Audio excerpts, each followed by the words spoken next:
Hello, and welcome back to Learning with Lee. In today's episode, we are going to discuss how to create your own exceptions.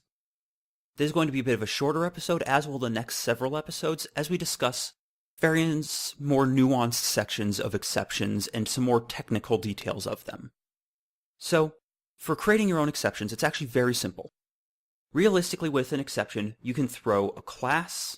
If I honestly want to, up here in this very contrived example, I could even do something like throw the number 5. And this would actually, if I build this, you'll note that it actually builds successfully, and if I run it, it's going to give us this unknown exception from right down here.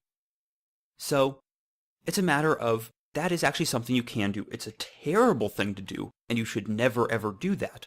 But you can throw nearly any type. So if you wanted to throw an enumeration, you could do that. If you want to throw an integer, you can do that. I would highly recommend against it. It is very poor coding style because doing that tells you nothing about it, and even if you include a comment somewhere with an enumeration or whatever saying, okay, this happens to be for this type, or this happens to be for this type of exception, that happens to be much uglier than creating classes for each of the types of exceptions you expect. It makes it much easier to maintain your code if you have a single exception that you're reusing, rather than having to go, oh yeah, which number happened to be this type of exception that I care about. So this is the way to do it, is you create your own class.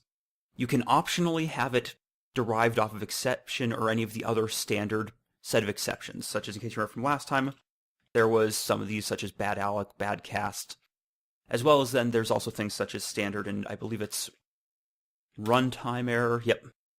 And those happen to be different things that are derived off of exception themselves. So in case you want to have it in there, so another one is logic error, and those are all valid things to want to derive off of. And the major thing is that exception has a constructor that allows you to pass in. Well, if I just F3 to it, it's a bit ugly, so don't be shocked to see a lot of this, but it's a matter of it takes in a constant character pointer. And the reason why it's a constant character pointer is so as that you can do things such as, if I head back over to item exception, I could do something such as pass in this and just say item exception. Or if I want to, I could do something like that. But that happens to be not what we're going to do. We're going to have it so as it takes in some string, and then we just pass in, and we can't just pass in a string and have that go directly to a constant character pointer. We want to return its cstring method, or cstring function, in which it ends up returning this in the same form as it would in a cstring, which means a character pointer rather than a standard string. But we're going to get into that more when we get into strings and how they're constructed. However, for now, what you need to understand is that it has this nice constructor for us, does that, as well as it has this here, which is what.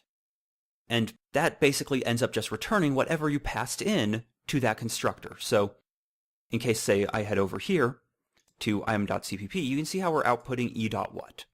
And that basically allows us to output whatever the error was.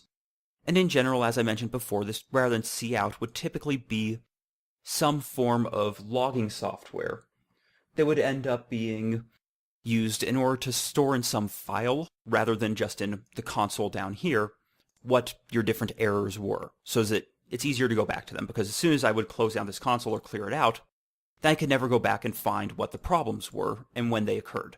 Whereas if it's in a file, I can just keep going back to that file to figure out what went wrong.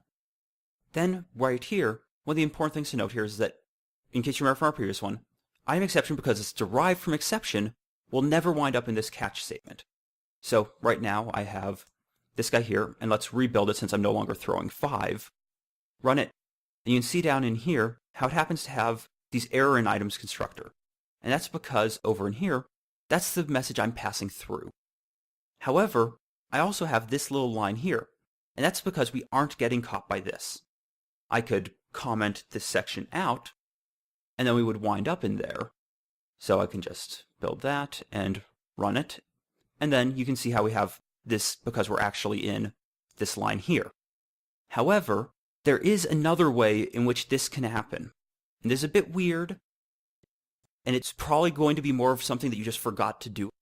But if, for example, I forgot to include public here, by default with a class, that means that it gets a private status. It ends up being protected as though only it can use it. But even if I deliberately put it, say it is protected, then what's over here isn't going to actually be able to access it. But it's also going to give us another error, and this one would be a compile time error, saying that we can't access what. So that in general will protect you from that if you try to access it that way. However, if for example I didn't have this section here, and then I build this and I run it, we're going to get unknown exceptions because of the fact that it doesn't see the inheritance between exception and item exception due to the protection status of exception. So that is an important little nuance to be aware of. So in case you do that, you would have to do something like overriding what. And you might actually want to do that for whatever reason. So in here, let's just go with, we have some standard string, and we'll just call it underscore DSC. And then over here, we can say underscore DESC is equal to DESC. So that we store our description, and then we want to override what. And what happens to be a bit weird for how it's actually declared and defined. In case we head over into exception and we take a look at how it happens to actually be declared here, you'll notice that its specific type, in case you remember when we were going over how to create function pointers, we ended up having to have that function pointer basically match exactly the way in which this had its return arguments, its protections, etc. And we need to do the same thing for when we're overriding something in a virtual method or the like. So we can do this, and you can see here how it has this little green arrow here, in which it specifies that it overrides. In case for whatever I messed this up, so if I got rid of some of the stuff around here, got rid of this, got rid of the const portion of it, and did all that, so as it just is returning that, and I do return underscore DESC, then you're going to see this purple arrow here.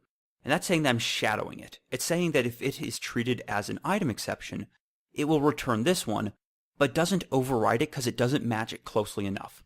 So if I then undo all of that and now end up doing that exact same thing except with now returning DESC, then it still happens to have the little green arrow saying that I'm overriding it correctly. So that's an important thing to note, is that this one here is a bit awkward in that manner.